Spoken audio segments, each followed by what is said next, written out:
বাংলাদেশের স্বাধীনতার পর থেকে আজ পর্যন্ত যেসব বিষয় সবচেয়ে বেশি আলোচনার জন্ম দিয়েছে তার মধ্যে বর্তমান সময়ে নবম জাতীয় বেতন স্কেল নিঃসন্দেহে অন্যতম।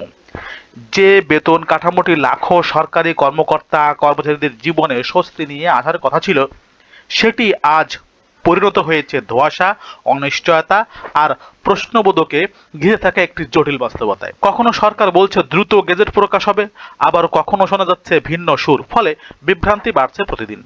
সরকারি কর্মচারীদের সংগঠনগুলো স্পষ্ট করে জানিয়ে দিয়েছে, আগামী 15ই ডিসেম্বরের মধ্যে নবম জাতীয় বেতন স্কেল গেজেট প্রকাশ না হলে 17ই ডিসেম্বরের মধ্যে তারা আন্দোলনে যাবে। অথচ এক সময় বলা হয়েছিল জানুয়ারি থেকে নতুন বেতন কার্যকর হবে, সেই প্রতিশ্রুতি আজও প্রশ্নের মুখে। নতুন বেতন স্কেলে কয়টি গ্রেড থাকবে, কোন অনুপাতে বেতন নির্ধারণ করা হবে, এক ধাপে নাকি একাধিক ধাপে তা বাস্তবায়ন হবে, এই গুরুত্বপূর্ণ প্রশ্নগুলোর উত্তর এখনও সাধারণ মানুষের নাগালের বাইরে। সবকিছু যেন অদৃশ্য দেয়ালের আড়ালে আটকে আছে। এরই মধ্যে আগামী ফেব্রুয়ারিতে জাতীয় নির্বাচনের কথা ভাবছে সরকার। এমন বাস্তবতায় সবার প্রত্যাশা নির্বাচনের আগে যেন নবম জাতীয় বেতন স্কেল কার্যকর করা হয়। এদিকে দেশের বর্তমান অর্থ উপদেষ্টা ডক্টর সালেহউদ্দিন আহমেদ নবম জাতীয় বেতন স্কেল নিয়ে সময়ে সময়ে ভিন্ন ভিন্ন বক্তব্য দিয়ে আলোচনাকে আরও জোরালো করে তুলছেন এবং তিনি ভিন্ন ভিন্ন প্রশ্নেরও জন্ম দিচ্ছেন।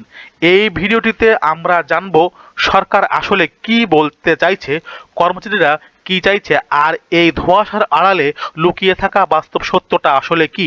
পুরো ভিডিওটি শেষ পর্যন্ত দেখুন, সত্যটা জানাবই।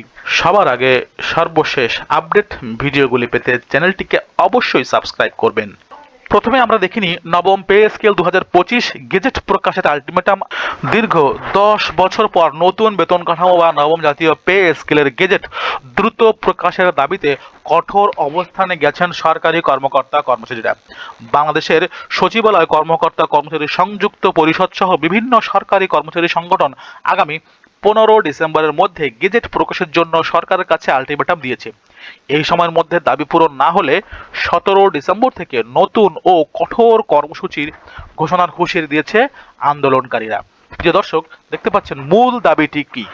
সম্প্রতি মহাসমাবেশ থেকে সরকারি কর্মচারী দাবি আদায় ঐক্য পরিষদ এর নেতারা বেশ কিছু গুরুত্বপূর্ণ দাবি তুলে ধরেছেন, যার মধ্যে প্রধান হলো গ্রেড সংখ্যা কমানো, অর্থাৎ বর্তমানে যে 20টি গ্রেড রয়েছে সেখান থেকে কমিয়ে 12টি গ্রেড করা হোক এবং বেতনের অনুপাত 1:4 এই ভিত্তিতেই 12টি গ্রেড করা হবে।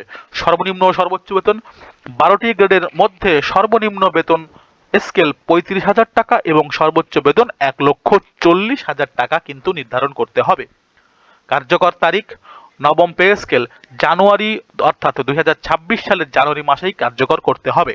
অন্যান্য দাবি 2015 সালে পে স্কেলে বাতিল হওয়া টাইম স্কেল ও সিলেকশন গ্রেড পুনর্বহাল করা, গ্র্যাচুইটি আনুতোষিকের হার 90% বদলে 100% নির্ধারণ করা এবং পেনশন গ্র্যাচুইটি 1 টাকার সমমান 500 টাকা নির্ধারণ করা। প্রিয় দর্শক, অন্যান্য দাবিগুলোর মধ্যে যে দাবিগুলো রয়েছে অবশ্যই এগুলো যৌক্তিক দাবি। আমিও আশা করি এই যৌক্তিক দাবিগুলো সরকারকে মানতে হবে। কর্মচারীরা বলছেন 2015 সালের পর বেতন বৃদ্ধি না হওয়ায় এবং উচ্চ মূল্যস্ফীতির কারণে তাদের প্রকৃত আয় কমে গেছে, ফলে জীবনযাত্রার ব্যয় নির্বাহ করা কঠিন হয়ে পড়েছে। নিম্ন গ্রেডের কর্মচারীদের মধ্যে বেতন বৈষম্য চরম আকার ধারণ করছে বলেও তারা অভিযোগ করছেন। অর্থ উপদেষ্টা বলছেন আগামী জানুয়ারিতে কার্যকর করা হবে। সরকারের অবস্থান ও উদ্যোগ। চলমান পরিস্থিতিতে সরকার গত 24 জুলাই সরকারি কর্মচারীদের জন্য নতুন বেতন কাঠামো নির্ধারণ সাবেক অর্থ সচিব জাকির আহমেদ খানকে নেতৃত্বে পে কমিশন গঠন করে। এই কমিশনকে 6 মাসের মধ্যে প্রতিবেদন জমা দিতে বলা হয়েছিল। তবে কর্মচারীদের দ্রুত গেজেট প্রকাশের আলটিমেটাম প্রসঙ্গে অর্থ উপদেষ্টা ডক্টর সালেহউদ্দিন আহমেদ সম্প্রতি জানিয়েছেন, পে স্কেল ঘোষণা করা সহজ কাজ নয়। অনেকগুলো বিষয় জড়িত। কর্মচারীদের আলটিমেটামের মধ্যে এত কম সময়ে তা ঘোষণা করা সম্ভব হবে না। আমরা কাজ করছি। প্রিয় দর্শক, আপনারা দেখতে পেলেন অর্থ উপদেষ্টার সর্বশেষ বক্তব্য এবং সরকারি কর্মচারী সংগঠনগুলোর সর্বশেষ গৃহীত উদ্যোগ। এ বিষয়ে আরও বিস্তারিতভাবে আমরা আলোচনা করব আমাদের পরবর্তী ভিডিওগুলোতে।